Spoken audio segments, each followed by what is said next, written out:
Good morning, everybody. And it is Wednesday. Lucky you, lucky me, lucky South Africa. We get to be extra lazy this coming weekend. We got a Friday off. We've got a Monday off. People are just going to do fuck all the whole weekend. I can tell. Or if they do anything, it'll be a modicum of pretending to be good people, because Easter and last week was Pesach. And, it's all of these things that are happening. And people kind of feel this pressure to have to be good. But you'll probably spend a bit of time with family if you like them. I hope you do. And if not, you'll just spend your weekend being lazy, because it's that time of year where we know we're going into winter and people are not in any hurry to go outside as they might have been a month, 2 months ago, whatever. And it rained again last night in Gauteng. And apparently KZN is getting so much rain that they're issuing flood warnings again. I don't know. Maybe this is the end time since we became biblical around Easter. Maybe we're just going to wash away. Feels like we've had more rain this summer than anyone I can remember, but my memory isn't always reliable. And by the way, neither is yours. They've done this really interesting research in an American university. I think it could be Columbia. I'm not absolutely sure. But they figured out that people think their memory is very, very good, right? And they remember details. And turns out that even 24 hours after a life-changing event, most people, when asked about the details of that life-changing event, and you would think, life-changing event, that'll kind of burn itself into your memory. Not so much. Most of them couldn't remember time. They couldn't remember weather. They couldn't remember who else was in the room. They couldn't remember a lot of things that you would probably think would be fairly important detail. And yet, we human beings carry on as if, oh, no, we remember everything. My memory is very good. I never miss a thing. Well, I hate to break it to you, but you do. And this weekend, if you drink, you'll probably forget everything. If you don't have any plans, from the 23rd to the 25th of May, you can also see my guest for this morning, which is going to be happening at the Protea Hotel. And there's going to be a fantastic show put on by none other than Costa Carastavrakis. Oh, you nailed the name again. Thank you, Gareth. I think I should get that right by now. I've got a lot of Greek friends. You got it right the first time. It's very nice You're of very you. Greek. Thank you. You are very kind. But me, I'm from Norwood. But this is why you're opening up a show called Costa's Corner Cafe. Yes. That's very good. That's my show. The Greeks, that used to be their thing, hey? Some Greeks like the stereotype, some don't. Well, that's what the show talks about. Oh, really? I love the stereotype. There, huh? I love the stereotype because I'm proud of it. I'm proud of that origin. Are you joking? You know how many people have survived on not change, just chappies? Hence, right? Hence me blowing a balloon with bubble gum in my poster. That's great. Because chappies are a form of currency. Absolutely. My dad says line matches was also one. Yes, and lustros. What? You know the lustro is? The lustu. Yeah, the cigarettes. What correct. do you call it? A lustro. Lustro. One throw one. Wow. and then apparently Wilson's toffee. Yes. As well. Oh my God, those things you used to pull out your teeth. Yes, and the fillings, like fizzes. But nothing quite like a rock hard chappies. Oh, those pink thing. But also, the longer you kept them, the more they became like powdery. Oh, you remember? Like if you found a corner kefi and they had a very old stock, because maybe Bambo at Taki or whoever else was running it, he hadn't bought new stock in a while. Maybe he didn't have such a successful shop, and the chappies jar. Yes. Was left for a long time. Little pebbles. Then it would turn from the nice chewy gum into like a powdery. You could tell that was fucking old chappies. Is there something wrong, James? What's wrong? Okay. Have you met my producer, James? Hello, James. Hello, James. Have you met Flex? He's in there. Flex. Good. But what color was your favorite chappies? I don't even remember them being different colors. There was pink. Yellow. No, man. Fuck, I don't remember that. Flavor, really? The tropical banana flavor. Then, of course, there was the mint grew up stuff. in some smart corner cafes, and you know that. Lani corner cafes in Bramley. But there was the mint one as well, which was delicious. Oh, man. I honestly just remember pink. Okay, well, You're putting on this show. It's Yep. going to be an all-new stand-up comedy show, personal style of endearing yet cheeky. I love the way these things are written, and I bet you had no say in it. Like someone else grabbed this and let's come up with a really nice, like welcoming, friendly thing so that Costa sounds really sweet and kind because people Engaging. like engaging, sweet, Relatable. kind, and authentic. Authentic, but you Yeah. don't want to say he's a rude fool. Yeah, I know. Yeah. You know, I love the way it's the least authentic people in the world who are so big on authenticity now. It's all these fucking people who've been constructed by PR firms who are telling the rest of us about authenticity. And I'm like, excuse me, everything you do is calculated and Machiavellian and manipulative and made up. And you want to tell the rest of us about being authentic? Oh, Get utterly fucked. I've That got- is not how it works. If you want authenticity, if you really want authenticity, you've got to take some risks. And those people are the least liked. well, they're not liked. They also don't take any risk. They also don't have any personality or character. And they're the first ones to offer themselves as, what do they call them? Crisis management experts. Reputation management. Reputation management experts. This is a thing in case let's say you work in an industry that the world really needs, like mining or construction. You would have no idea what a reputation management firm is. Okay, so let me enlighten you. And I really hope most of the people who listen to our show have no idea what that is, because it's not something you should encounter. It's like a black mamba. You don't really want to meet one in your actual personal life or in your professional life. But a reputation management expert is someone whose whole job it is to manage you through a crisis. By the way, this could be mean things being said about you on Twitter. That could be the crisis. And then, a boardroom full of complete hysterics starts losing their shit. And we have to hire a reputation management law firm. Am I right? Yeah. These are like the most terrible people. Yeah.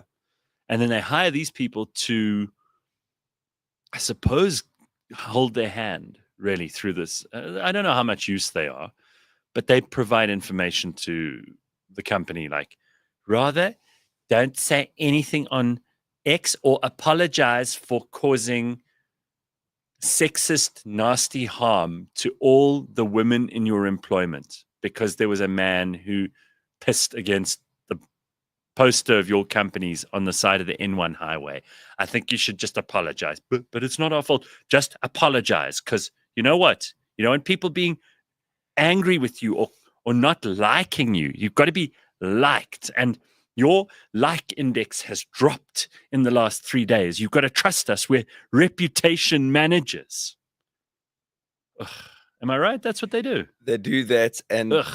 I'd never want to be in a position where I might need one.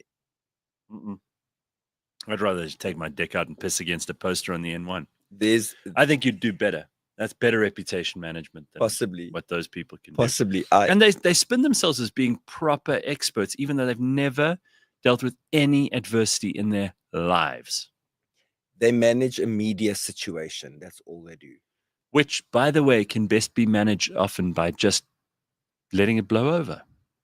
These days, yes. Yeah, because you're 30 seconds. 30 seconds. Attention span is tiny, right? Does that drive you crazy? I just want to be cancelled, and so we can get it over with. Yeah. Well, first of all, whatever that means. Yeah, you're sensible to say everyone will get cancelled. It's just a matter of time. And this is also why reputation management is such a dumb thing, because it's not going to help you. It's going to happen to you. You're going to say something that you think is innocuous and unimportant one day. Some crazy person with blue hair will seize on it. And for about, as you say, 30 seconds, maybe a day, your life will be very, very difficult and unmanageable. Because it is weird that, and it's completely unnatural, that human beings should be exposed to thousands, sometimes millions of people who, for a little while, are really cross with them. You feel that energy. Oh, big time. And we have no inbuilt mechanism to just go, I don't care. That's something you have to learn. And I think for some people, it's really, really tough. I mean, you don't have to be the kind of person who constantly needs approval or wants to be liked, because those people take the most strain. But I do think it's very, very hard for some. I did seeing my first few comments probably about 2 years ago. Some comments that came up of, like super nasty, super horrible from What was people. the meanest thing anyone ever said? I mean, I don't like using too much profanity, but it was filthy. Fuck you and your asshole. You till it is like a donkey asshole. Oh, Like that kind of thing. That I would like. That I would respect. Okay, but it was the usual. He had no followers, or she had the one lady. She had no followers. Blah blah blah. Whatever. It was a guy posing as a woman, and I remember sitting there, and it like a wave of pain came over me. I was like, somebody's coming for me, and then I went, who's coming for me? They're not coming for me. These are losers who are mouthing off on the internet. There's about as much courage there as it takes you to put on your socks L and R in the morning. Yeah. I'm going to be a rebel. I'm going to put the R on the L. That's what those people are. It's the bravest they've been all day, is to like attack you for something you said on X that's funny. But I don't know how to react to when millions of people, when you see like it can't be lack of seeing your face next to some bars, like you're about to be locked up, and then a whole bunch of people throw, I don't know. Well, how about actual death threats? I mean, I've had those too. Yeah, I don't know. I mean, at the time you think, I'll sleep with one eye open. But then you also realize the kind of person who's going to threaten to kill you isn't the kind of person who'd actually kill you. It's like the person who threatens to commit suicide isn't the one who actually does it. If you've got somebody in your life, and by no means am I an expert on this, so please don't consider this gospel, but if you have someone in your life and they're constantly going on about, I'm going to end it all, it's all too difficult for me, it's highly unlikely that that's the person who's going to do it. It's usually the ones who surprise us. They just, and they soldier on through days where they don't tell anybody how they're really feeling, and those are the people you got to look out for. Good point. Quietly, silently suffering. We talked about this on Monday. I brought up a statistic that was published by Discovery, of all things, about unnatural deaths. And I'm not going to go back into it, so anyone in the audience who's concerned that this is going to become a depressing sideline, it was just a frightening stat about particularly men in South Africa, because male suicide is a much, much higher figure than the figure for women. And these are people, I think it's bigger than car accidents. Wow. And you know how bad our roads are, right? So more people are committing suicide, certainly between, I think it was 24 and 44 or whatever, than are dying in car accidents, which is a frightening thing. And, the same goes for people who will threaten to kill you. It's like, no, you won't. You live with your parents. You haven't been to the gym for like your whole life. You could hardly, you eat chips in front of the TV every night. You're morbidly obese. You sit with a keyboard and you think you're a big fucking superstar. You're not going to come and kill me. You don't even know where I live.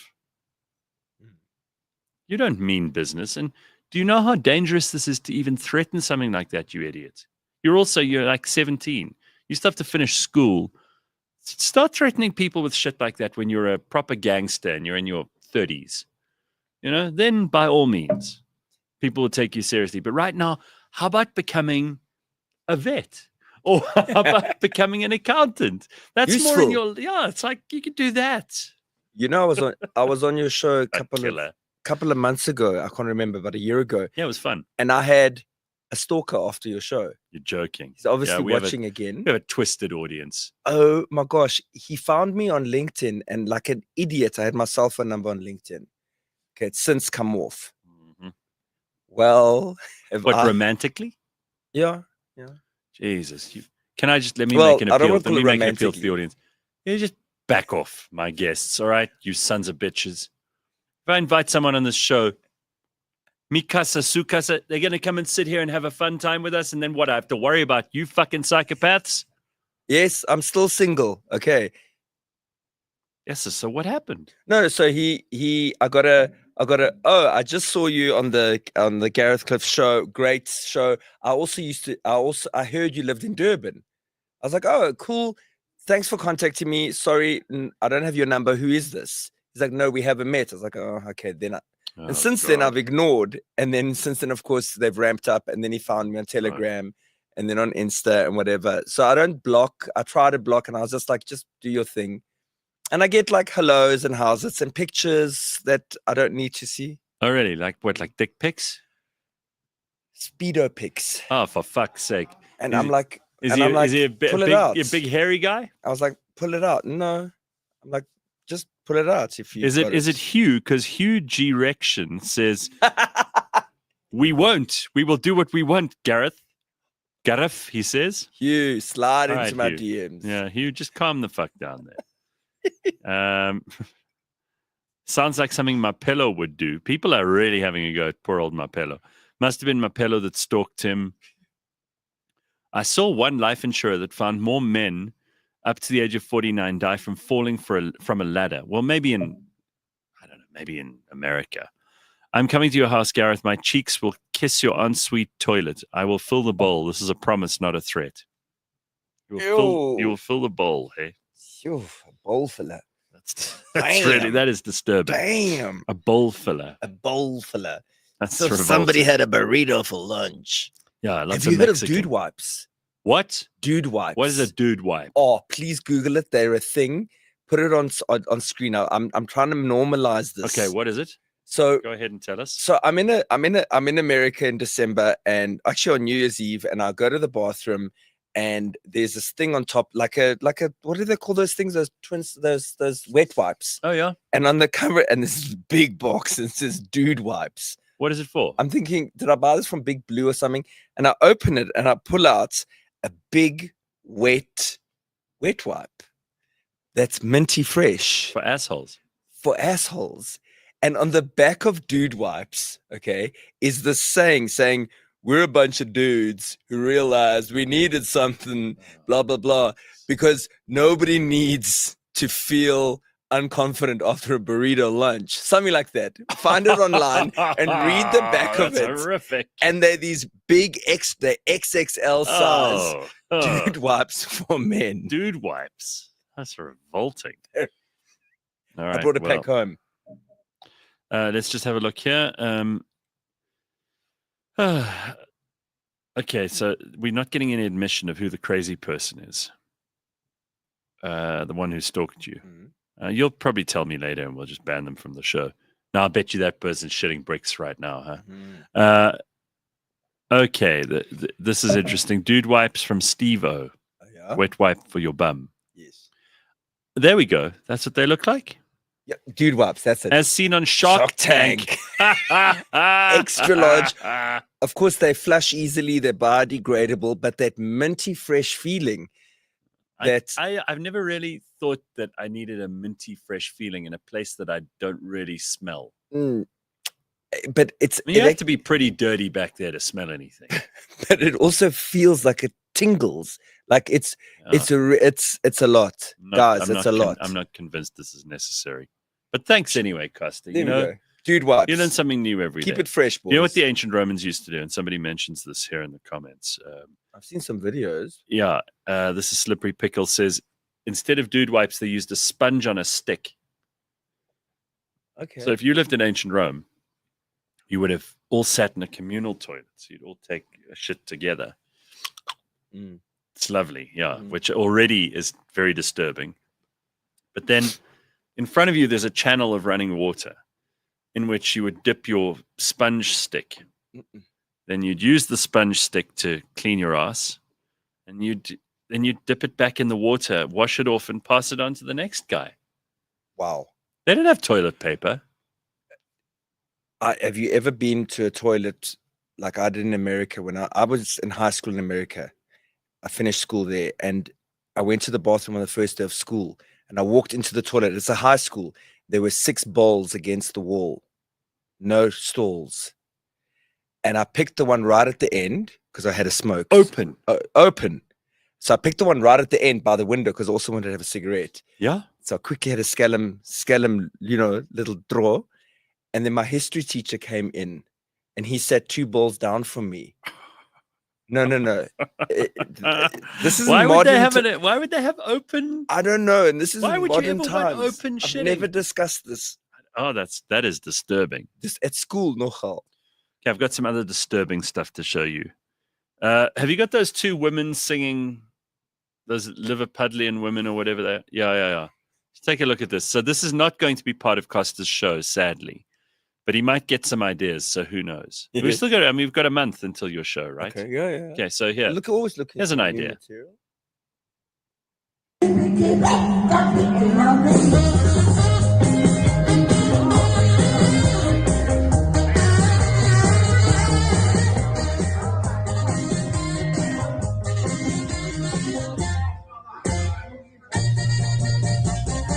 got me jumping like a crazy clown. I don't think you want to pull me down. Get old disgracefully. There's a part of me that actually has a lot of respect for those ladies. Slide into your grave drunk and with bad hair. Like, actually do it. Yeah. And they're into it, hey? I mean, the one in the back is wearing like a really slutty outfit. One in the front, that you couldn't get redder hair than that if you tried. And then, you go from the sublime to the ridiculous. So I do have to tell you, I spoke to my mom yesterday. She had to put down one of the dogs, which is always shitty. Have you got that little picture of the Jack Russell? Oh, yeah. So look, here's little Lucy. She used to sit up and everything. So sweet little puppy. Sorry, Lucy. And shame. We don't even know how old she was. She must have been about 15. Wow. But so grateful to have been rescued from the SPCA because she was a rescue. And that dog, we teased her, but she always looked so grateful for being, not in prison, basically. Oh. And the little tail was wagging the whole time. And it just doesn't ever become fucking easy to do, right? I was thinking about how we could ever get to a point, and I don't know if I'd want this, but I think about it. It's like we're humans. You could just look at someone and go, oh, they're so miserable. They're not healthy. They're not enjoying pooing into a colostomy bag. Maybe we should take old Agatha around the corner and just give her some of that special sleepy medicine. You ever think about that? In some ways it would be humane. When I see people really sick and when it's morbid like that, yes, I do think. And I've instructed my friends. You just push me over that cliff if you see me in certain states. Yeah. But yeah, what is humane? Yeah, and also there's that very complicated question, which I don't have an answer for, of how do you obtain consent when you actually shouldn't really have a moral ability to consent to your own death? Like we all know it's random. You could be hit by a bus or a truck. You could develop some terrible condition, or you could just get up one morning and go, boom, and fall right back over. There's no way to tell. And because it's so random, we can ascribe the decision-making power here to God, or we can say it's just fate, destiny. The ancient Greeks had the fates. What were their names? Spiro. Clotho, Atropos, and Latesis. Wow. Yeah. The one would spin the thread. Mm-hmm. The second one would pull the thread, and the third one would cut the thread. Bravo. And that was when you died. I never knew about them. Yeah. And those were the ways that people used to make sense of how random it is that your life is this long or this long. And I can't help thinking that we almost shouldn't get involved in this because it's a slippery slope. Eventually what? So you decide, your aunt, she's been single for so long. what are you going to do with her? It's maybe we call the little man from down the road with the medicine, the sleeping medicine. Or it's dangerous because how do you pull back from we can now put humans down? But aren't the Swiss doing something? The Swiss, the Canadians, I think Denmark has been toying with the idea. And there are a few countries where you can have, where euthanasia is legal. I don't know whether all of them have the same rules, but I know there are clinics in Switzerland, for example, you can go and they'll play a nice Beethoven, symphony, and you can have your family gathered around, and it's all very clean and very nice. And you can go, cheers, like Augustus Caesar did, and have I played my part in this game we call life? And all the people stood around him and went, yes, Augustus. And he said, in that case, applaud. And they applauded. And then he died to the sound of applause. I mean, that's very poetic and beautiful. Very Shakespeare. I don't think we all get that. Some people are like, and I look at, how we make these decisions for our pets. And it does come from love. It doesn't come from, we got to get rid of this. This animal's just a pain in the backside now. So good people will do good things and bad people will do bad things. And the rules won't help you distinguish them. True. Anyway, poor little Lucy. I thought I'd share that with you. Lucy. Yeah. Very, very sad. And it's very tough because it's always fallen on my mom in our family to have to do this. So she bears all the emotional like heaviness of, okay, I got to take you to the vet. That moment in the vet's room. Yeah, it's horrible. It's horrible.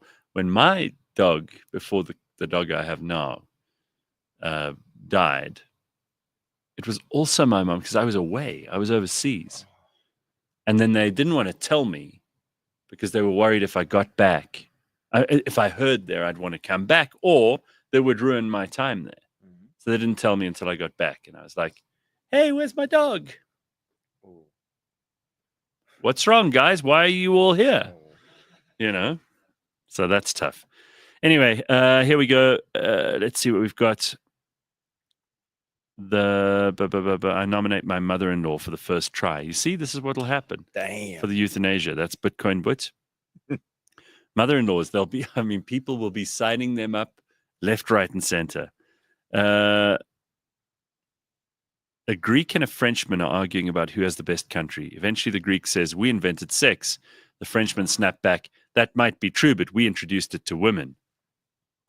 Well, yeah. It's an old one. But it's a good one, but I heard it was the Italians. I heard it was the Turks. All right. Judas says, for me, if you had no consent to be born, you should not have consent to die. It's just wrong. Let life take its course. That's not a bad philosophy. Very good. Dirk says that is why religion became so big. People just couldn't live with the thought that everything was random. Humanity wanted order from chaos. Again, very, very smart. Mm-hmm. Yep. I'd love to be put down, says Straya Mate. So sick of this evil, hellish world we live in. Honestly, the only things keeping me going are my little sister, my dog, and finding out what existed before the Big Bang. Okay, well, that's a good list. That should be enough to keep you going at least until, I don't know, Monday.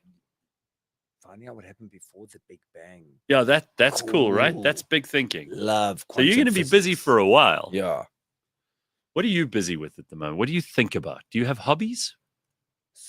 So I've got 2 goldfish. What stupid pets to have.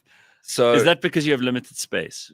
Yeah. Well, no, it's because goldfish are fucking boring. Cyril says we will lock down and I live alone. And I went like, I need something alive in my flat.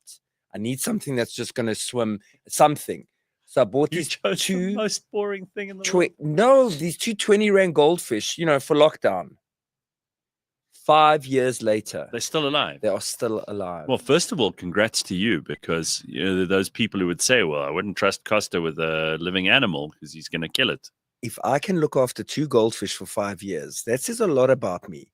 You could have a successful relationship. Don't push it. Don't push it. And they keep me awake. How? Because they don't talk. They don't do. What do they do? At night and only at night. It's always the one, Sushi. he picks up the little pebbles from the floor and drops it. Bling, bling. You're joking. Doesn't do it during just the to day. torment you. And I hear that. It's like bling, Chinese bling, water bling. torture. That's why his name is Sushi, because if he continues, that's what he'll be made into one day. I'll show them the video of that pig who also had a name. Or no, it wasn't a name. Someone in a news report started talking about bacon, and this poor pig just completely lost his shit. So I think the fact that you call this fish sushi is the reason that it wants to torture you. If you'd given it a nice name like Annabelle or something, it would have been fine. So that's what keeps me up at night. Okay, well, I'm sorry. Annabelle stroke sushi. Okay, so look at this pig. It's okay. Everything is fine at the fair. We're getting along great down here. Dan, Kathy, back to you. Just don't go get a bacon burger or anything like that, Steve. No, hey, just a... you should never have brought that up. Look what happened. Kathy, you gotta be careful. We'll see you later. Sorry. He's okay. That bitch. That bitch with her 80s hairstyle. She thinks, it's so funny to crack a joke about a bacon burger. What was it? Bacon burger, Yeah, she said. burger. Meanwhile, little pig who's like, I don't really want to be on television, but all right, I'm here. Yeah, a very unhappy pig because you brought up bacon. That's not They're not cleverer very nice. than dogs, they That's say. why you shouldn't call your fish sushi. All right. The other one's called Splashy. Well, Splashy's going to have a fun he time. messes a lot, But Splashy's going to be a happy, chilled animal. Sushi's going to torment you. Sushi's purpose in life is to get you back for calling it sushi. So change the name. It'll stop with the pebble. All right, Sushi. This pet psychology session was brought to you by... I'm kidding. The Goldfish Whisperer.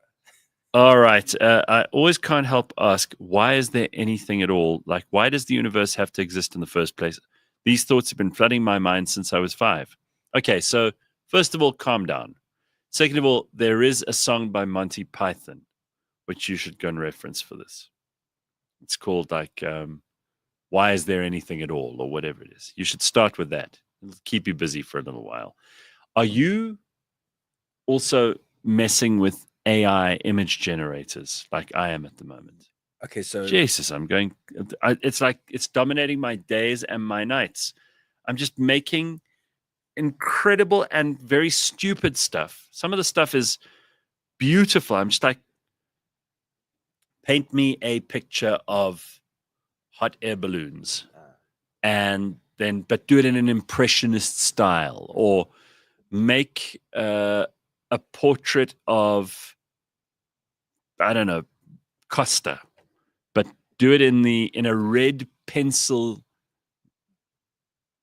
form, like Da Vinci might have done in the late Renaissance. And those are the kinds of things that you want to see 100 versions of those, I would churn them out. Eventually I reach the image limit. It says to me, that's enough for you for today, you fucking addict.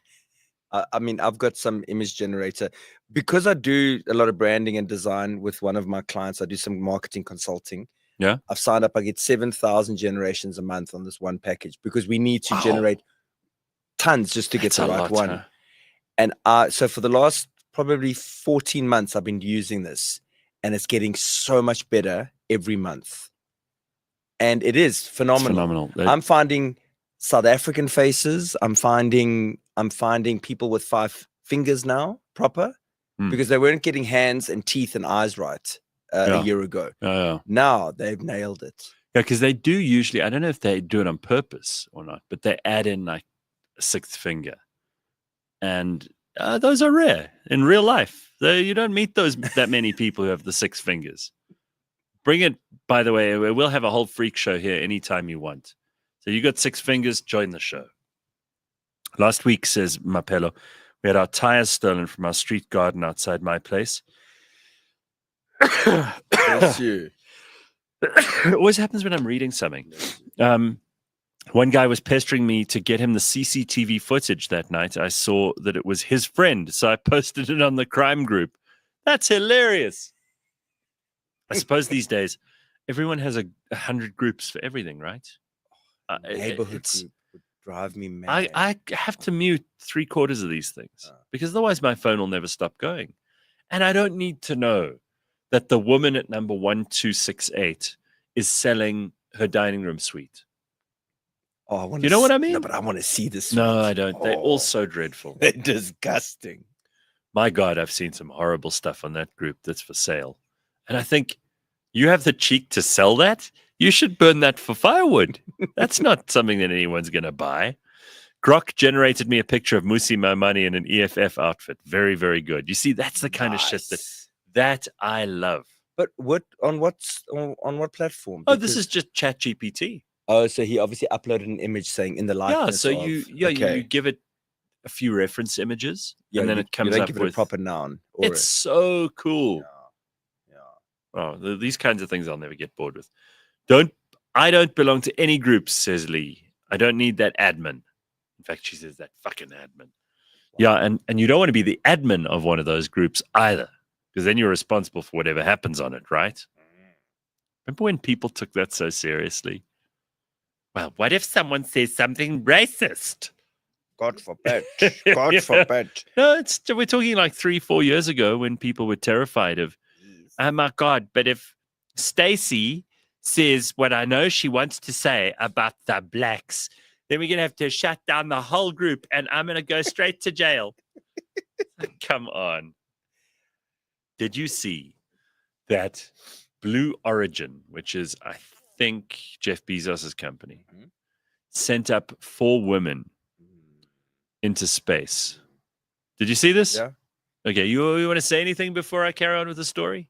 Gail King, the yeah. bell. Gail King. King. Did you see her ringing the bell? Fuck, Stressed she looked so unhappy. She was super stressed. James, see if you can find a video of all of these girls getting Katy on. Perry, Gail. I don't know. Katy Perry, Gail, and 2 other unknowns. But rich ones. I can't imagine anything worse than being stuck in a space capsule with Gail and Katy Perry. But, 11 minutes? I know, a very short time. And too long for me.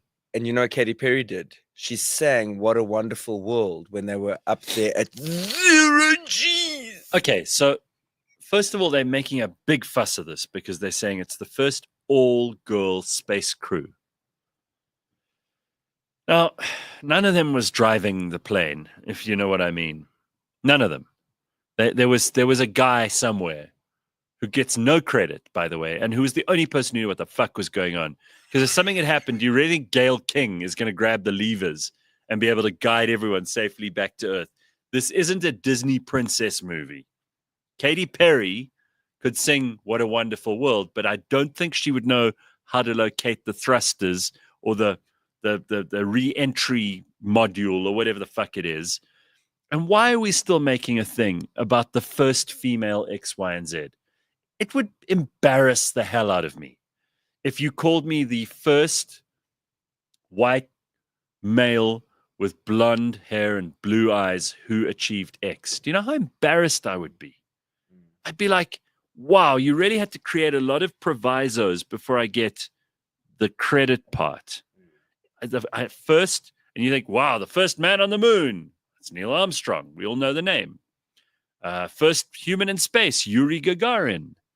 But now we have to have first group of rich female celebrities that didn't really do anything. They were passengers on a spacecraft. One day, when space travel is completely ubiquitous and everyone on Earth has been on a spacecraft, because it'll be like a bus, no one's going to remember that it was Katy Perry and Gail King, let alone the other 2 ladies, whoever they might be. Have you got that video? Please play. This is so stupid. And look at Larry King, Gail King. Just look at how miserable she looks. The woman's getting a free ride to space. Just another thing. These people didn't pay, as far as I know. Really? I think they were given free tickets by Jeff Bezos. Not that he's worried about money, but I know a lot of people, mostly guys, who would love to go into space. If you're going to give a free ride, why waste it on Oprah's best friend and a mediocre pop singer? Who needs the PR because she's not selling tickets? Well, is that her new show? Oh, really? Yeah. No, she needs this badly. Well, I mean, here we are. Here are these ladies girl bussing the fuck out of nothing. No, go. No, we've got to be honest about this. I'm sick to death of hearing, I'm the first woman to push a polystyrene ball up a hill at an incline of 38.5 degrees. And I want credit from all those men in the patriarchy. Stop looking for these minor victories. Christopher Hitchens used to call it the ever diminishing returns of the slaying of the dragon by St. George after the fact. So once you've slayed the dragon, then It's dead. and they're only smaller and smaller dragons that happen, like in Game of Thrones. So you eventually give yourself big points for killing a dragon the size of a wall gecko, and you think you deserve credit. I'm sorry, ladies. This is not going to get you any credit at all, but here they are. Have a look. Got it? 1, 2, 3. Take up space! Tamir's in space.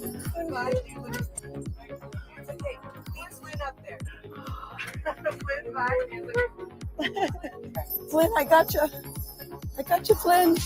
Gotcha. Proud of you, Flynn. Oh, the moon! You guys, I will have to tell you, look at the moon. That's amazing. Wow, look at the blue line. Oh my God. Someday when we're wiser, will our hearts still have that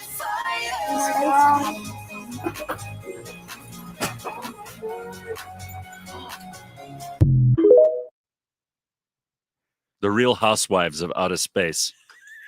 Fuck 10 me. out of I 10, mean, that's funny. honest to God, I cannot believe that a bunch of, and you hear them screaming like they're on a roller coaster. You know how expensive it has been up to now, and the kind of training and scientific experience and level of curiosity and inquiry about science we had to possess in order to get into astronaut school, let alone actual space. And here we've got these 4 women going, look at the moon. There is no contribution to be made by those 4 fucking idiots. None whatsoever. I'm not impressed. And girls, if this is considered a major achievement for feminism, for womanhood, for girl power, I am just so embarrassed for you. I don't know what else to say. Apparently, James has got another video for us because we haven't seen enough stupid for this morning. Okay, here we go. Shortly here, we're waiting to see the drogue parachutes deploy from the crew capsule. Those are like the guide parachutes. There go the drogue parachutes. Just free falling right there until those drogues came out. And then next will be the main parachute. Was that them screaming? Is that them screaming? Yeah. Like, again, like they're on a roller coaster. I was at Sun City the other day, and I heard some girls on the water ride as they went over the edge. Sounded like that. That's what that is. And it says, they actually have the temerity there. I saw a subtitle. It says, Katy Perry and crew. Is she the captain now? I'm the captain now. Katy Perry. Katy Perry. But the combined IQ inside of that craft must have been like room temperature.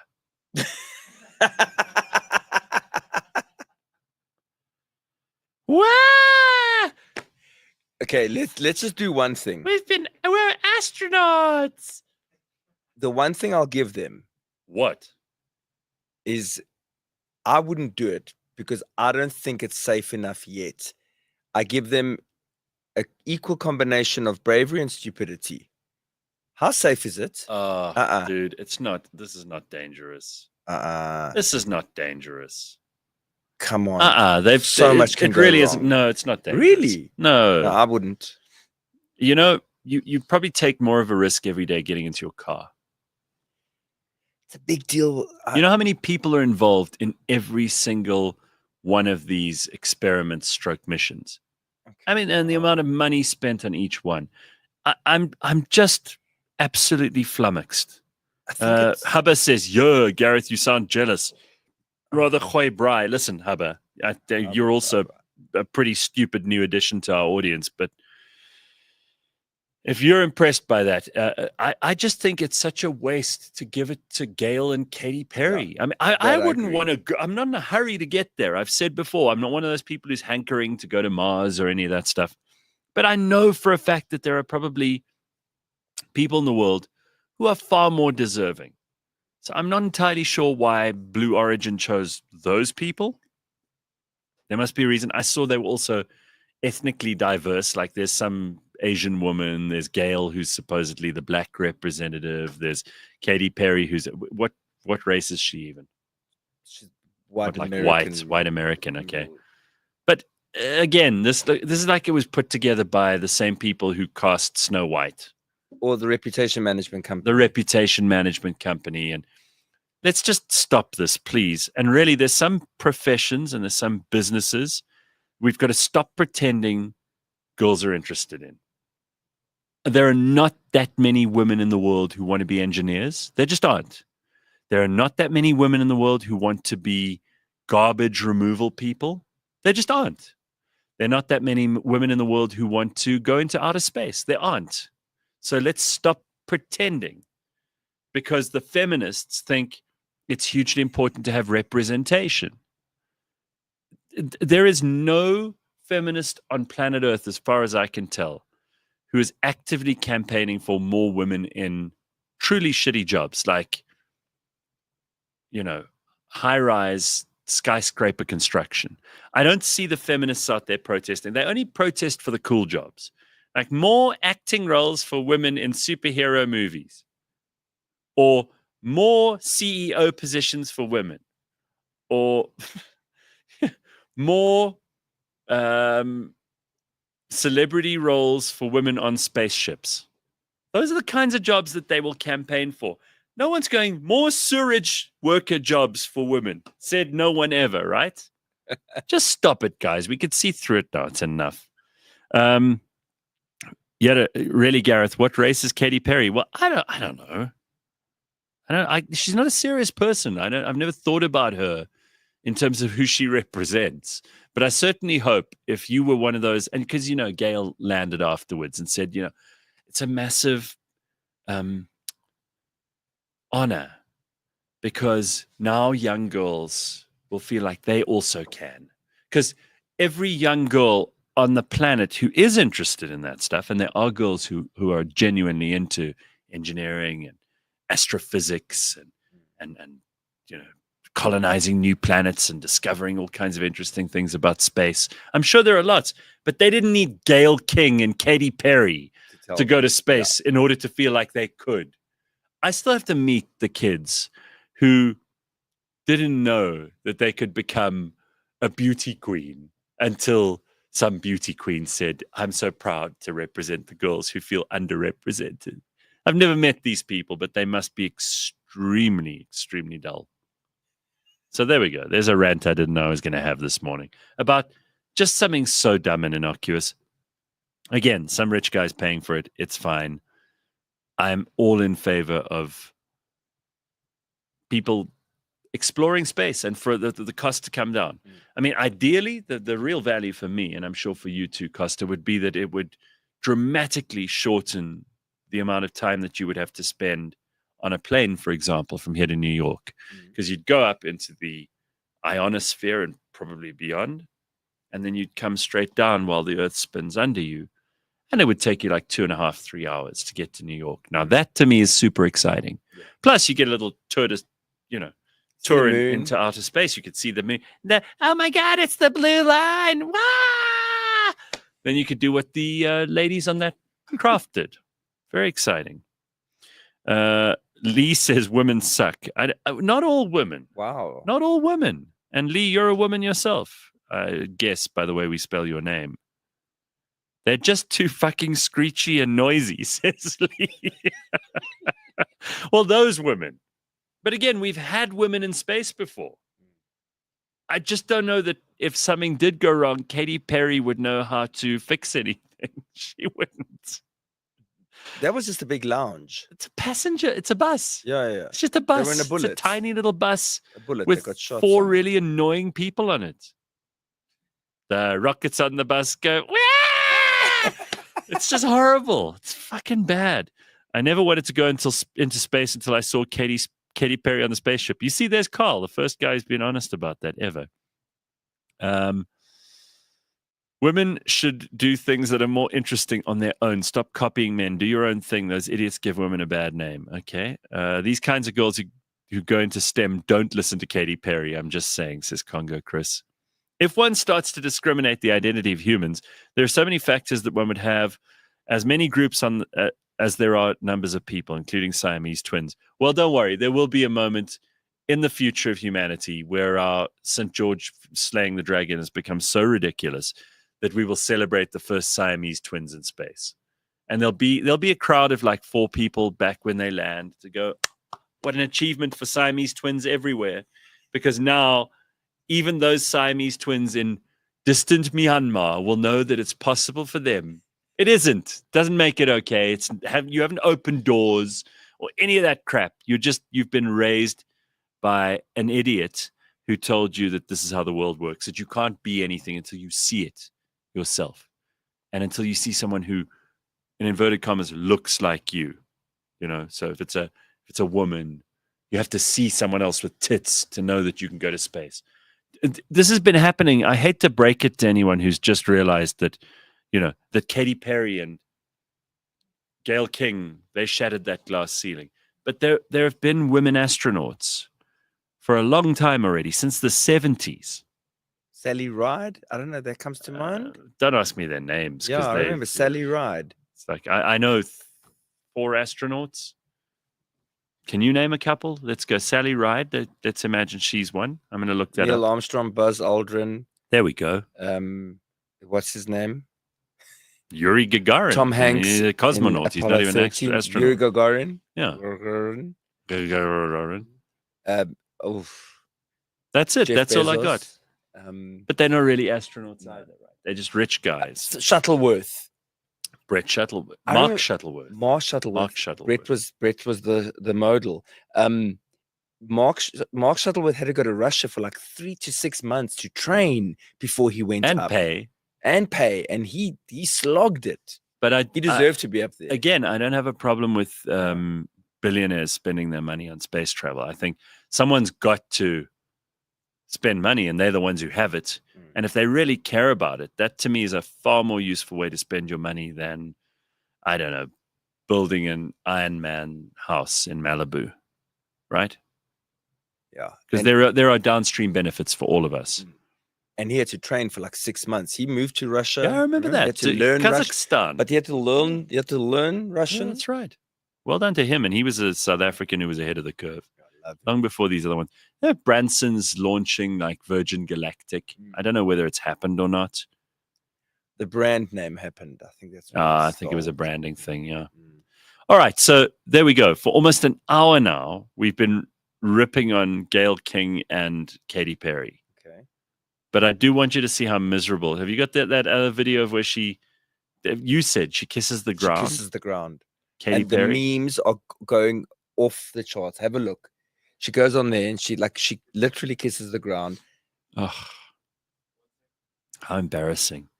Domino's did a great meme. Oh yeah, they said because they were up for 11 minutes, and then it said, "In this time, we made 2 pizzas." Domino's, brilliant ad. And Katy Perry kissing the ground. I mean, this is great. What about Matt Damon? He grew potatoes on Mars in his and others' poo. Yeah, The Martian. What a depressing movie. The type of girl who's interested in space travel, astrophysics, etc., wouldn't know who bubblegum women like Katy Perry and Gayle King are anyway. Well, that's exactly right. That is from Desperate Housewife. Katie's new name is going to be Katy Pew Pew. Tracy, I'm not sure if that's meant to be funny or clever or neither. Is there a space character called Mr. Pew Pew? I don't know. It sounds like it should be. Yeah. What was really impressive was that Musk fetched those astronauts from the International Space Station. Yeah, that was impressive. That was very impressive. But in case you haven't had enough of stupidity for this morning, guess who's making a reappearance on the show? You don't know her. Our audience got introduced to her probably about 3 or 4 weeks ago. It's a woman who calls herself Dr. Sue, but I have a sneaky suspicion she's not a medical doctor. Okay. I think she's one of those people who did a PhD in like children's literature or something. Okay. But okay, here she is. Here's Dr. Sue, and she also, you get the impression that she was told at a young age, Sue, you've got a beautiful voice. You should sing. Because she takes every opportunity to sing about the most stupid stuff. So here she is, making a reappearance on the show, Dr. Sue. Hi, this is Dr. Sue, and this is New Word. New Word only takes a moment. New Word is an open door. New Word, when you keep on learning, soon you'll learn so much more. New Word. Our new word is Snow White. And I love the movie Snow White. It was just charming and enchanting and touching. And I want to quote one of my favorite sayings about Snow White, which comes from Mae West. She once said, well, I used to be Snow White, but I drifted. New Word.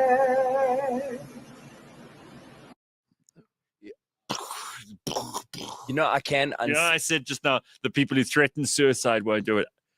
That woman. Couple of things just off the bat. Snow White is 2 words. Yes. It's not new word. You can't be new wording us with 2 words, Dr. Sue. You bitch. Sue. Okay. Second of all, you don't have to sing the song every time about a new word. We know that you're very proud of this. This is your thing on the internet. But like every other time, you come up with a truly, really useful and interesting word that we could all deploy in our daily goings-on. And you don't always have to sing the new word song. But now we have to be put through that torture every time.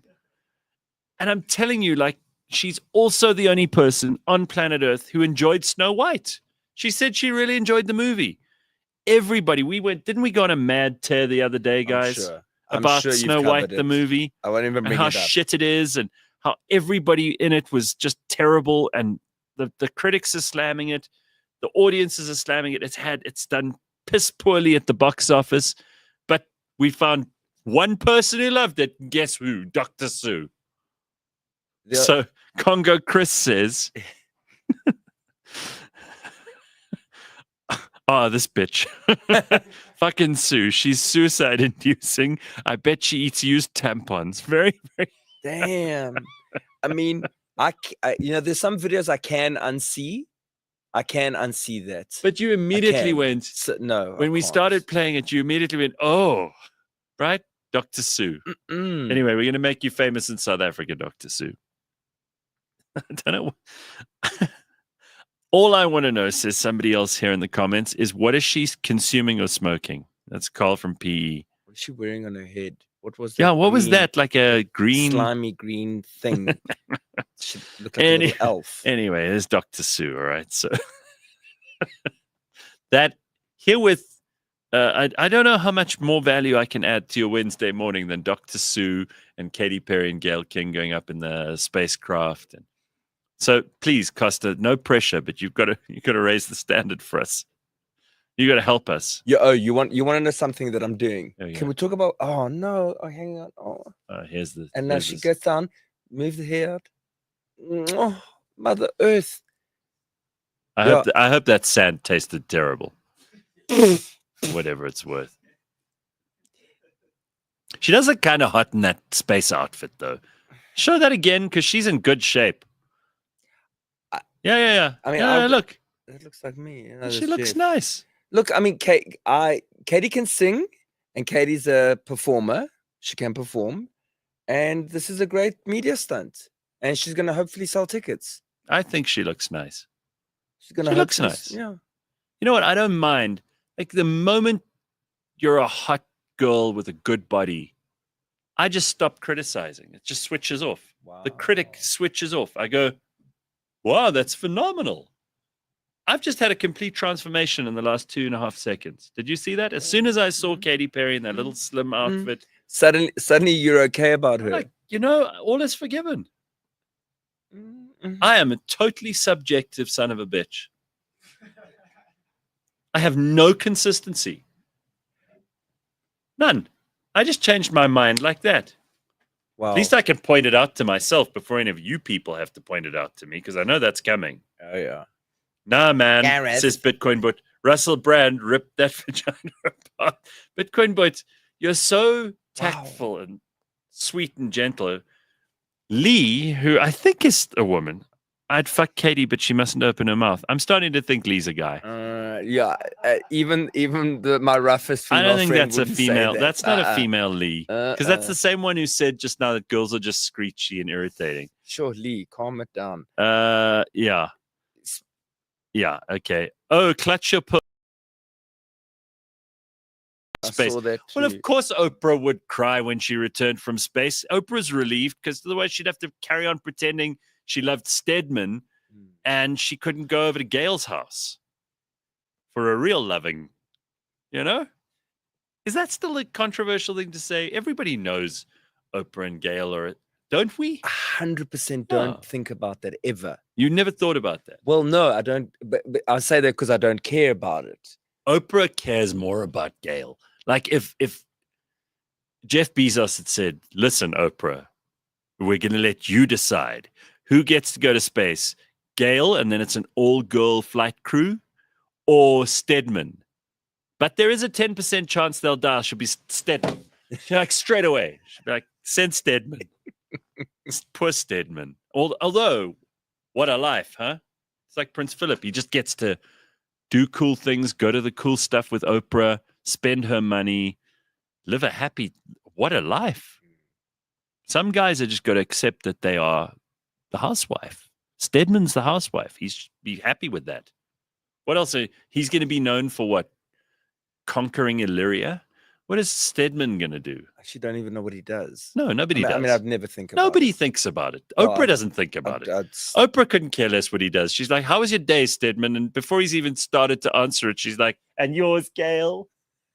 He doesn't give a shit about. She doesn't care about Stedman's life. She's like, how much do you want, Stedman?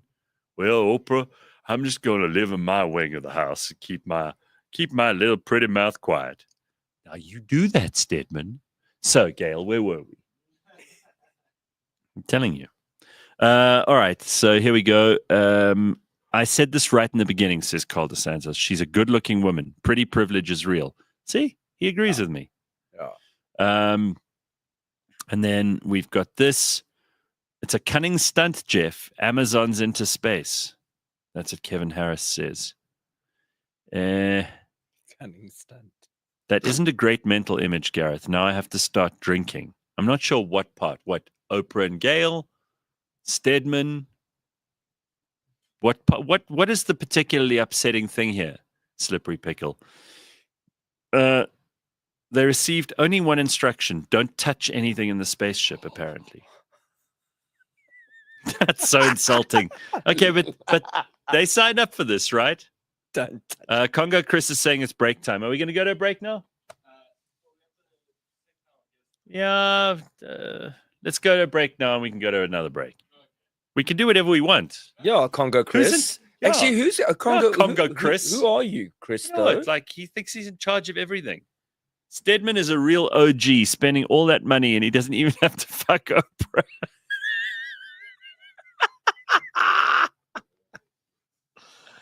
Oh, okay, let's take a break. We'll be back in a minute. Costa's our guest. Don't go anywhere.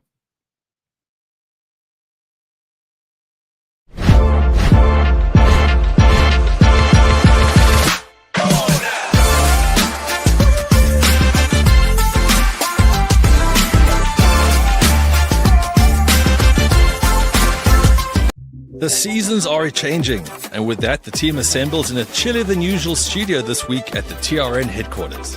Professional golfer Rupert Kaminsky is our special guest this week, His boyish good looks aside, he's here because it's Masters Week, and it's our first full swing at a golf episode so far. Given the choice between a weekend of passion with 2005 Scarlett Johansson or a chance to attend the Masters in Augusta, Ben has on record stated that this is a stupid question, and the answer is an obvious one. Find out why he feels this way here, and what is it that makes this event and this week so incredible. Plus, we get a deeper view into the world of professional golf with Rupert too. It's episode 43 of the On The Bounce Show. Let's get into it. Freestyle, right? So you're kissing, you're doing you're kissing this girl, whatever, you fall into the bed, whatever.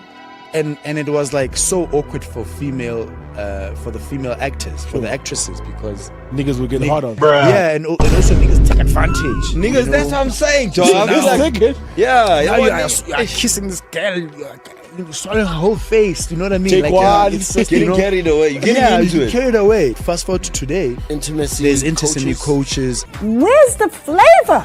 So it's literally like there's an intimacy coach. Freestyle. It's like a choreographer. Active. So now it's like it's literally like where are you comfortable me touching you? Can I touch you here? Yes. Can I touch you? Yes. No. Nice. I can't touch me there. What's the you ask first? Can I step into your space? Yes. Sure. Can I step into what? Space? Yeah. And there's professional. Very professional. I guess that safeguards everyone. Yeah. And also, it's not necessarily Guti, it's a Metaya Mantombazani who are also violated. Because not is a snake. Come on. Fine, now, talk your player. Talk your No, it is what it is. So now we need protection. Protect us, please, director. Please. Lady is coming too hard for me. Oh my God.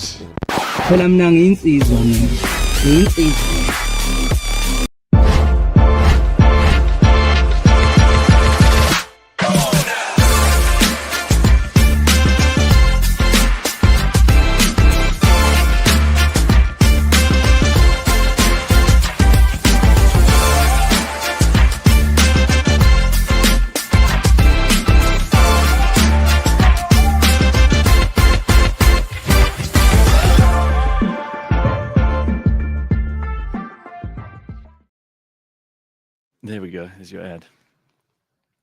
Wow. All right. Good morning and welcome to this Wednesday edition of the Gareth Cliff Show on the Real Network.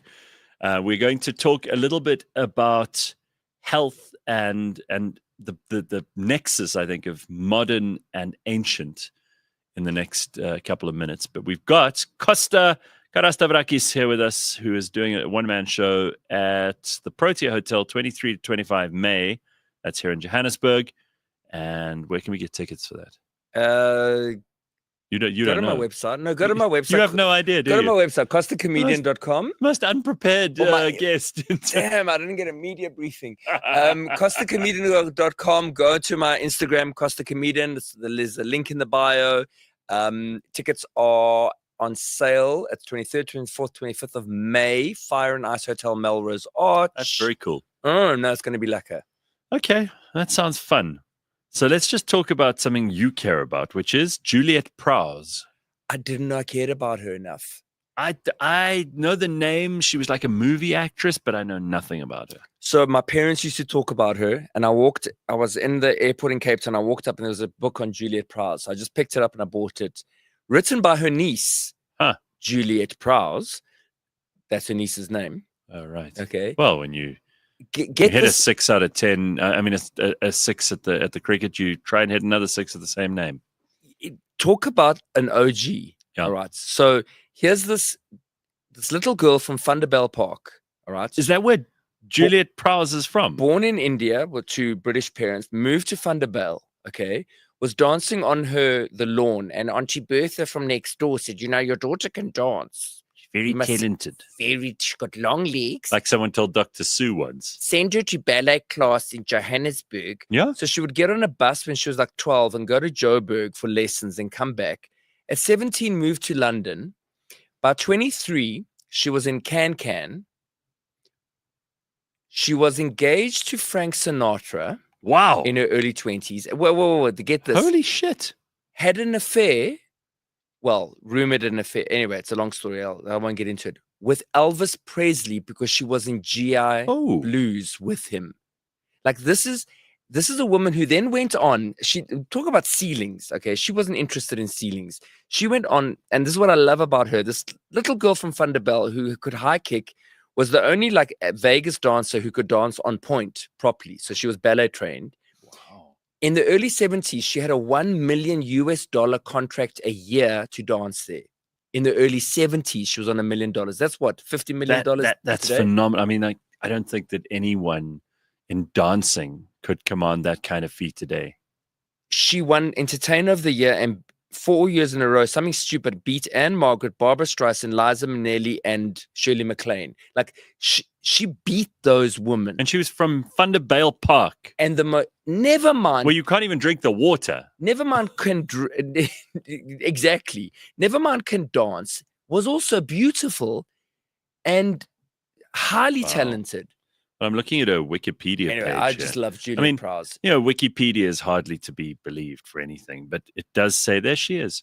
Yeah. It does say here, Juliet Ann Prowse, British-American dancer and actress, 4-decade career included in stage, television, and film. Born in Bombay and raised in South Africa, where her family emigrated after World War II. Known for her attractive legs, she was described after her death as having arguably the best legs since Betty Grable. You know, when I'm trying to compliment people, I like to say to them, you are better than Betty Grable. And they go, thank you, that's so kind of you. I haven't heard the name Betty Grable since the 40s. Now let me put my teeth back in. No, anyway, I good for Juliet Prowse. What a story. She's the original Charlize, if you think about it. I mean, somebody that big in those days. She would have gone up to space with Katie. Yeah, and she would have done a better job, frankly. But how's that she was rumored to have had an affair with Elvis? I mean, if you're gonna be the starlet in Hollywood, have the affair with Elvis. Elvis and Frank Sinatra. Engaged to him. I have respect. Yeah, 1962, she and Sinatra announced their engagement. Only 6 weeks before their relationship ended. Prowse wanted to focus on her career. She called off the wedding. Get this. She called off the wedding with Frank Sinatra. That's pretty wild. You know who she married eventually? Eric Forrester from Bold and the Beautiful. No, dude. No. This. She's a South African icon. I want to talk about and make big. What a story. Yeah. Here she married John McCook in 1972. After the wedding had been delayed for 5 weeks when she gave birth to their only child, a son called Seth. I interviewed him, John McCook, 2 years ago. Okay. I mean, he's still on Bold and the Beautiful. Yeah. She was married to him. She was married to him. I wish I'd known this before I'd spoken to him. And I want to turn her story into a movie. There's something there. And she only died in 1996. 11 days short of her 60th birthday. Young. What a story, man. Juliet Prowse. There's a name we should know, but we don't. Instead, we know Katy Perry and Gayle King.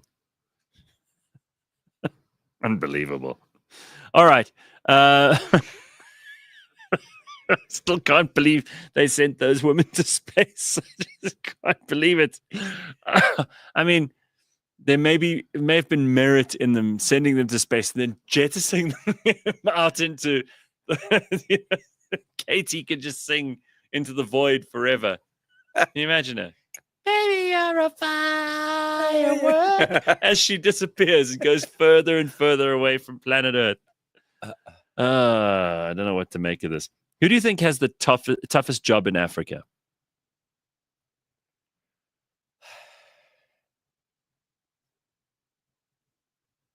Who has the toughest job in Africa? Yeah. God. I mean, I can save you some trouble. You're gonna come up with something funny. No. Clever, I'm actually thoughtful. thinking of Kabisi Jonas, who has been appointed South Africa's special envoy to the United States. Oh yeah, okay. I reckon. And the reason he's got the toughest job in the world is he's going to have to go to Mar-a-Lago cocktail parties to try and schmooze Donald Trump. But he's already on record saying he's a bigot and racist, and he looks orange and all this shit. So it's going to go really badly for BBC. I just can't believe it's going to start off very well for him. No. And Cyril's like, why don't you go to America and you could be our special envoy? And he's like, yeah, that sounds good, except that I've said these terrible things about Donald Trump. And the one thing we know about him is he kind of remembers a personal insult. So we're starting on the wrong foot. Not an easy job. No. We wish you luck. Yes, Tebisi. good luck. You go. It's going to be great. You're going to do really well, just like, those ladies in the spaceship. It's going to be amazing. And this is interesting too. Standard Bank data shows that South Africans are cutting back on charitable donations and holiday travel this Easter. So that's what I love about this country, right? We cut back on holidays because, holidays are expensive. But we also cut back on charitable donations. We're like, right, and the poor, enough with them. Because now we are the poor, right? So if you are the poor, you can't help the poor. But how much does Standard Bank pay a research firm to come up with that? This is what I find interesting. So apparently, this April, rising living costs, including hikes in taxes, that 0.5% VAT, electricity and water, which have all gone up, continue to strain household budgets. This is all very real. We all know we're going through it. While inflation has eased since 2024, essentials remain expensive, prompting consumers to make easy cuts such as streaming services, gym memberships, and donations. Charitable giving usually peaks around April, now accounts for less than 1% of people's spending. I'm not judging you, but I'm judging you. 1%. 1%, guys. Is that all we're giving? With further price increases and VAT hikes set for May, financial pressure is expected to intensify. So, no pressure, Costa. Who do you help? Who are you giving charitable donations to? Crickets? No, I do. I do. Your goldfish? No. I've got there's a few people. Okay. Like individuals that you actually have in your life. So there's who you help. Yeah, there's 2 individuals and a home. Home? Is that when you're preparing for yourself as your future nest egg? Could be. No, it's for youngsters. Oh. What, like drug addict no, actually, situations? It's something similar. Okay. You don't want to talk about it, but you could help them by mentioning them because other people might want to help. Galaxy Children's Home. Galaxy Children's Home is run by a single lady in just outside Mayerton. Oh, wow. There are 6 kids there that the government grant covers just the bare food essentials. Okay. And, and you help them now and again. It's very nice of you. Yeah, I think that South Africans with their 1%, 1% charitable donations, guys, maybe we could do a little better than that. I'm not one to put pressure on anybody, but if we just go to 2%, it would move the needle. It really would. And I understand that we're all under pressure. It's not as if people have got piles of money just lying around. How shall we distribute this largesse? 1% is it's pretty awful because people like those kids that you're talking about now, they rely on that completely. They're not getting funding from anywhere else. So, okay, enough of a guilt trip from me. That's just an interesting bit of information from Standard Bank. I like to know these things about us because, South Africans, we'll go online and we'll criticize everybody. We'll say, I can't believe that Donald Trump cut funding for PEPFAR, for example. But we give less than 1% ourselves on average. And believe me, that 1% is probably about 10 people in the country who really make a big difference, who have foundations and who are regular contributors to all kinds of good causes. I think the average person, it's 0. You can't pat yourself on the back for the R5 you gave the guy at William Nichols Robots the other day. That doesn't really count as a charitable donation, not in the big scheme of things. So I wonder what the actual breakdown is. It's probably 5 families who are busy supporting all the charities in this country. That's what I think. All right. We're going to be joined in a short while by my next guest, and we'll get to that in a second or two. But I just wanted to quickly ask Costa before we say goodbye to him. Apparently, people are selling stuff on TikTok. Yeah. I didn't know about this. I know about, what was it called? Gumtree was a thing once. People use Facebook Marketplace to sell stuff. I've seen a couple of people flogging stuff on Instagram, but now TikTok as well. And this is taking retail by storm, apparently. TikTok live and Instagram live. So what's happening is people are sitting at home and going live. And what happens is the algorithm feeds the live to other people that are not your followers. So you've got think about the world. You've got a lot of people sitting at home with nothing to do, and they've got some data. But if millions of people like in China are taking their time to start selling, other people are trusting them. And there's the stats are ridiculous. Something like 40% of Chinese bought something on a social media live stream last year. 40% bought something. What are they buying though? Crap. From rubbish to I use this mug. It's beautiful. I love it. And so there's people selling small amounts to a few people, but because people are sitting at home at night and have time on their hands, and with unemployment the way it is, and data costs going down, this is a huge thing that's coming. TikTok Live has now got TikTok Shop, and so in-app, so from TikTok, it's not here yet, but it's coming. You can click and buy the product that's being advertised, and TikTok make their share. It's coming. I'm ready. Is that where you're going to be selling your tickets from now on? I'm going to be selling anything. It's Costa's Corner Cafe on TikTok. So you would be able to just pick up some stuff that you want to get rid of at home and flog it to your audience on TikTok. Or brand deals. Because I'll trust somebody like me selling a pair of shoes because it's like, actually, I've tried these on. And they do fit, and I don't mind them. And then if you create a reputation online about you're the guy who always speaks the truth, or I'm not a branded deal. I'm just telling you what I like, and I've bought 6 of these. I'm marking them up and selling them on, or I'm doing a deal with a retailer. It's coming. It's already in America and China. TikTok Shop is coming to South Africa as well. Instagram Live. Okay. All right. Okay. Well, there we go. There's something that you can get excited about is getting all your old tat from around home that nobody wants, granny's doilies and all of those things. And people have so much rubbish. These storage units that everybody's got all over. You see these storage businesses pop up. You're like, what are you storing? You don't have anything valuable. Someone, I've got my storage unit. They've got their keys on their car keys and everything. And I better go and check on my storage unit. This is someone I know the other day. Like, what do you have a storage unit for? Well, I have to have a place to put all my stuff. Your stuff? I mean, this is rubbish. This guy has like clothes and just crap from his house, gum boots. I don't know what he's got in there, but it can't be worth more than 4,000 Rand. But I'll tell you what, these people are filling up storage units. They've got stuff. The Americans are the worst. Yeah. Have you seen these? There's a whole show dedicated to this. I forget what it's called now. But they go and they, because people die and then they leave the storage units and it lays unclaimed for 5 or 6 years. And then somebody goes with a crowbar and they open it up and they find like horrible furniture and all sorts of rubbish that these people have gathered over the years. And then they sell it. So you buy the whole abandoned storage unit and you have to try and make a profit out of it. It's just insane.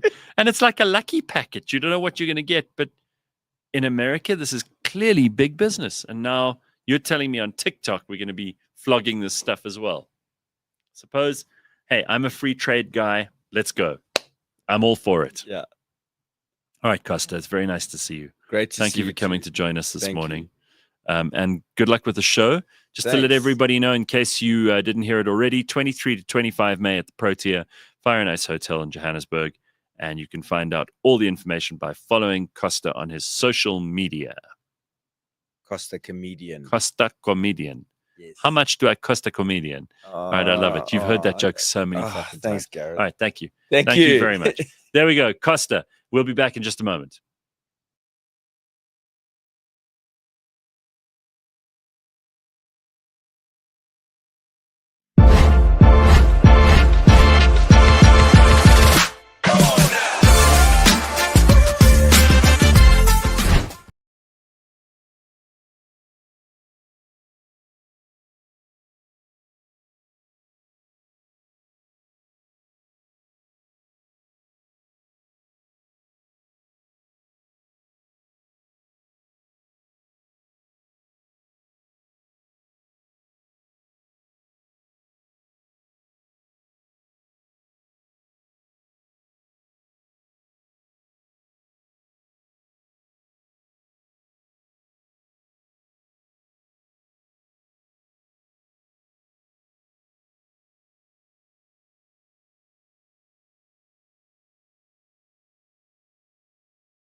All right, I'm very excited about a long weekend coming up, but there isn't a day that goes by that all of us aren't worried about our health or thinking about how we could live better or considering all the options. And we are bombarded on an almost daily basis with, you've got to do this. You've got to have this many hours of sleep.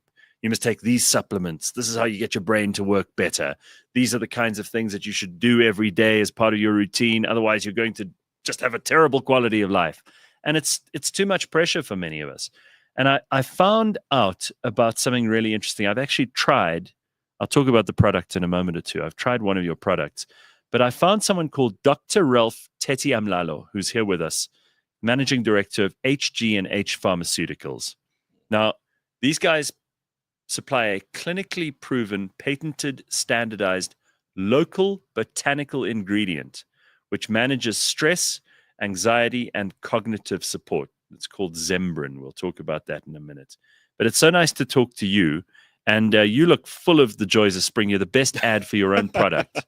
I mean, it's not spring, it's autumn, but you're the best ad for your own product. And I love anything that'll help people manage their stress, live more, live better. So thank you for coming to join us this morning. Pleasure's all mine, Gareth, and thank you for hosting us as well. So tell me about how you got into this. I mean, you're a doctor, but I want to hear all about how you got into the world of creating these products. Botanicals. Yeah, and plants especially, as I mentioned in the first half of the show, which you may or may not have heard. Yeah. But I love the way that there's this confluence of kind of ancient plant knowledge, and in Africa we've got a long tradition of having plant products that people have used to treat things, and not just in Africa, but all over the world. And we combine that with modern science and technology to come up with the very best ways for people to improve their lives. Yeah, no, very good question. So I'm a pharmacist by profession. A rodent, trained at Rhodes University. Okay. Under the supervision of, various supervisors, but Professor... But unsupervised drinking, because that's what I mean, Rhodes, you know what Rhodes is known for, yeah? Sometimes I scratch my head to actually figure out that we actually graduated. Yeah. Well done. Well done. Yeah, so I give a lot of credit to the Department of Pharmacy at Rhodes University under the supervision of Professor Isidore Kampfer and John Haig, who were quite instrumental, especially Professor Kampfer, who had some sort of interest in botanical plant research at the time. Admittedly, though, I mean, when I started my career, I started in the ethical pharmaceutical space, working for ethical companies.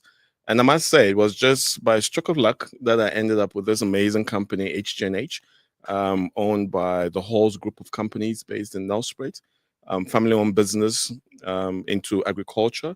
Mm-hmm. That's one of the many companies that they do have is a company called HG&H, where they focus on botanical research with medicinal value. And I was sort of approached to sort of head and manage the business and take over my predecessor, who was actually one of the founding fathers of the business as well. That's very interesting. And you use the term botanicals. So I presume we're not talking about all kinds of plant medicine. We're talking about flowering plants? Yeah, so in our situation, it's a flowering plant, succulent plant, found primarily in the Northern Cape province, where the actual research was done by my predecessor, Dr. Nigel Kereke, and the late Dion Hofmeyer. Dion was the agronomist who sort of understood and studied the plant. Nigel was the one who actually took a keen interest in Sciletium. So the plant is called Sciletium tortuosum. At the time, he was in Australia. He's a medical doctor with an ethnobotany background, and took a keen interest, lived in the communities, went into the Northern Cape, did a lot of research with two communities, Polshoek and Noordeer, where the traditional knowledge was sort of acquired. And what HG&H did over the period of time is to apply modern technology, pharmaceutical applications, to develop a standardized extract that we use and sell for the management of mood elevation, stress relief, but more importantly, cognitive support as well.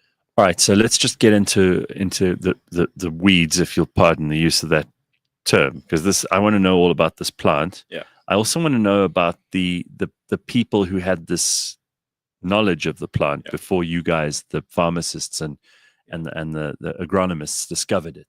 100%. So tell me a little bit about those. So this is not a new plant to South Africa. In fact, the history of this plant dates well over 300 years. primarily belonging to the Khoisan tribe. Hmm. As early as the 17th century, the Dutch traders actually came across this plant and they were using it for trade. It was actually a form of currency at one point, and it was a well-known plant. The local guys noticed that anytime they chewed the plant, it gave them strength to their limbs, gave them memory, and they could go days on end without food or water. But being a botanical plant, right, it is dependent on how the plant is grown, the environmental conditions. So you have to control the growing protocol of this plant. Otherwise, you could end up with various cultivars of this plant. So it's also important to note that although there's a plant, Sclerotium tutuosum, there are different cultivars of it, and it's also Right. because of the exposure of environmental conditions. So do you guys grow it in greenhouses now and under? Well, we grow it under sustainable cultivation, but not typically your typical greenhouse. Because it grows in arid areas if it's in the Northern Cape. The wild harvesting happens in arid areas, which is where traditionally the Khoisan people lived, because they lived in dry, arid regions. But the plant is protected by the South African government under the Biodiversity Act. So we're not encouraged to do wild harvesting. So what we need to do is develop sustainable cultivation practices, which is where the late Dion Hofmeyer came in to help us get that right. Okay, so Ralph, you need to help me understand this. Is there a special secret ingredient that you've identified among the chemicals that you can harvest from this plant? And what is that chemicals effect on our nervous systems that is so beneficial? Like, how does it work? All right, good. So there are alkaloids that are present in the plants, but depending on how it's grown, you could actually have a plant with no alkaloid activity, or you could have a plant that exhibits very high amounts of undesirable alkaloid activity, or just about the right amount. So it's important to know that there's different types of Sclerotium tutuosum. That's why we had to trademark ours as Zembrin, versus what we traditionally call as Canna, which is normally your unstandardized. The challenge with the unstandardized ones is that it has, either than not having any activity at all, you could actually have euphoric effects. Oh, so there is an sounds industry. exciting. Oh yeah, there is an industry out there, particularly in Cape Town, that it's always in Cape Town. Cape Town is notorious. Tragedies. Well, the unstandardized Sclerotium is used in the entertainment industry, so like in vaping and things like that. And there is a little bit of history to it. So when Nigel was doing the research, he realized that when the Khoisan people wanted to go on days on end, without food, water, they knew the cultivar to chew. So they chewed a certain specific type of it. Then when they wanted to sort of dance around the fire, play drums, sing and dance to their ancestors, they chewed another type of it. The later part of it is the one that we know that has high amounts of mesembrine. So mesembrine elicits euphoric effects. The ones that gives stress alleviation, especially focus, is the one that has high amounts of mesembrinone. And that's the one that we standardize in our extract. So we focus more on the mood elevation, but more importantly, the focus and the ability for you to just get through your day without any anxiety effects as well. Well, I mean, there isn't a day that goes by that we don't hear about some Gen Z person who's got anxiety. So yeah, if this is a way for them to manage it, and there are lifestyle things that I suppose you can do, but we do live in the era, and I don't blame anyone. We live in the era of, if you could take a pill to solve a problem or to make things better, then you will. I mean, I take a bunch of supplements every day. And if I were an anxious person, which I don't know that I am, but maybe it's because this Zembrin of yours has already worked, but I would take it. Yeah. And it seems to me that there are no, it's a natural product. So there are hardly any huge chemical considerations you need to make.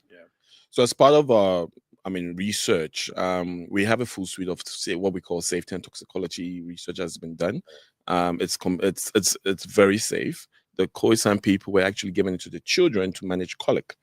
In the early research days based in Cape Town, one of our early researchers was actually given it to pregnant women to help manage, especially first-time pregnant women, to help manage the anxieties of pregnancy. So this just gives you a little bit of comfort to know how safe it is. We use a very small dose, 25 milligrams. We can go as high as 600 milligrams if we choose to, but that's not important, because it's so potent at such a low dose that you could feel the effects almost very quickly. Very quick acting. Most people feel it within 30 minutes or less. But generally, on average, within the first 2 hours, you will start feeling the sensation of calmness, but not calmness to make you fall asleep, but calmness to keep you focused so they can just get on. All right, so we've got anxiety being ticked off here. We've got people who are stressed. They can also, but the last one is probably the one that I'm most interested in, because I wonder how far off we are from pills that actually enable us to think faster, better, clearer. And then I hear about this, and you're telling me that your product has the ability to improve cognitive function. 100%. I mean, this is manna from heaven to me. It's Tell me how it works. So the alkaloids, we know of two, in fact three, but two main mode of action. So the mood, anxiety, and stress reliever comes from the fact that Zembrin has the ability to inhibit the serotonin reuptake inhibitor. So very similar to your anti-anxiety, antidepressant drugs on the market. But the cognition part of it is that simultaneously, Zembrin also has the ability to inhibit the PDE4 receptors as well. And that's which are? So these are receptors that, are responsible for cognition and focus, the ability to sort of improve reaction time, speed. So if you look at some of the applications where Zembrin can be used, where you've got to, let's say you've got a presentation coming up, you're feeling a little bit anxious, or, Zembrin takes off the edge, but keeps you alert.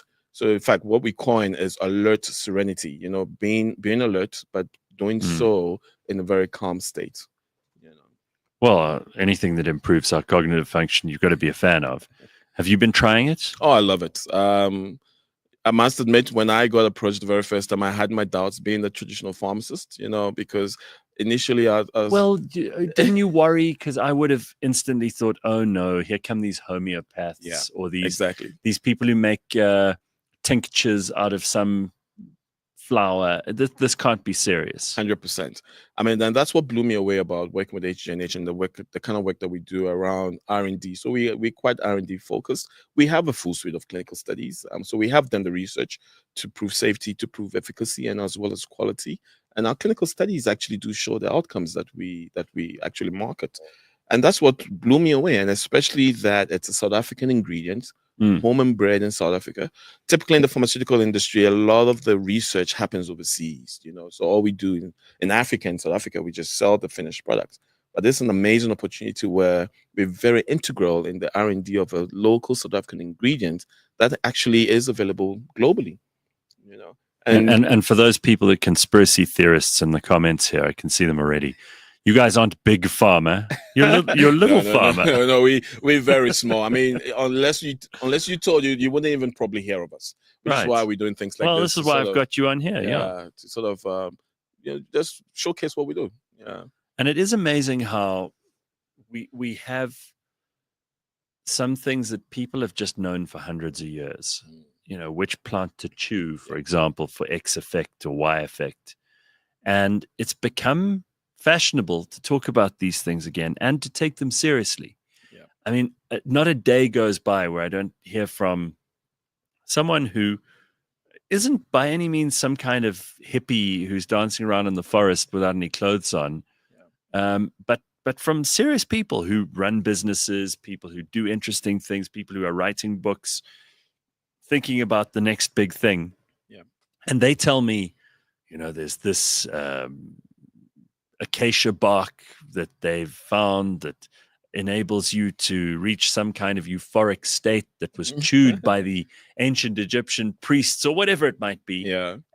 And these things seem to have staying power, which means that they can't be nonsense. No, they're absolutely not. And credit must be given to the department, especially the Department of Forestry, Fishery and the Environment, that has sort of exposed a lot of our Asian botanical ingredients.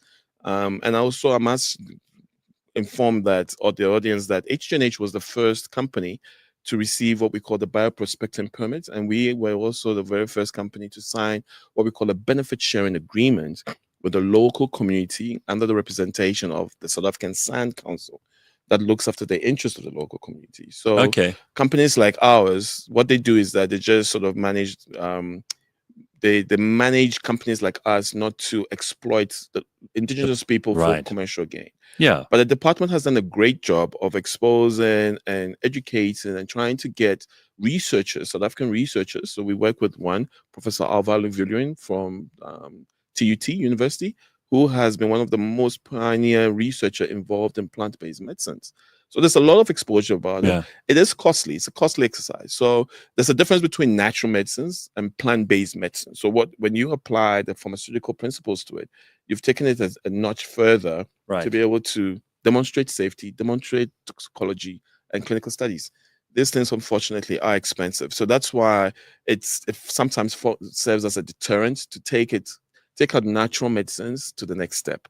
Right? But South Africa is blessed with lots of home use plants in indigenous material that actually have real medicinal value.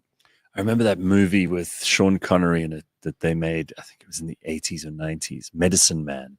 Oh yeah. Do you remember? And he's running through the I think it's the Amazon, and he encounters this tribe, and there's a medicine man there who says to him, no, there's this plant that grows up in the trees, and it's very rare, but if you find it, it can do all kinds of wonderful things. Anyway, I mean, it's fiction, but he discovers this plant, and it turns out that it could cure, I think it's cancer or whatever. And then, of course, the evil government is coming to cut down the trees or whatever. And Sean Connery gives off this one line, which I've never forgotten. He goes, I've discovered the cure to the plague of the 20th century, and now you've gone and lost it. And I thought of what you're doing with research and development in this respect. And to me, it occurs as a thing that we should be quite proud of, is that we've got unique environments in South Africa, and we've got ancient knowledge, and we've got modern technology, and all of these can combine to develop potential cures, supplements, improvements in quality of life for people, which we should all be very, very impressed by.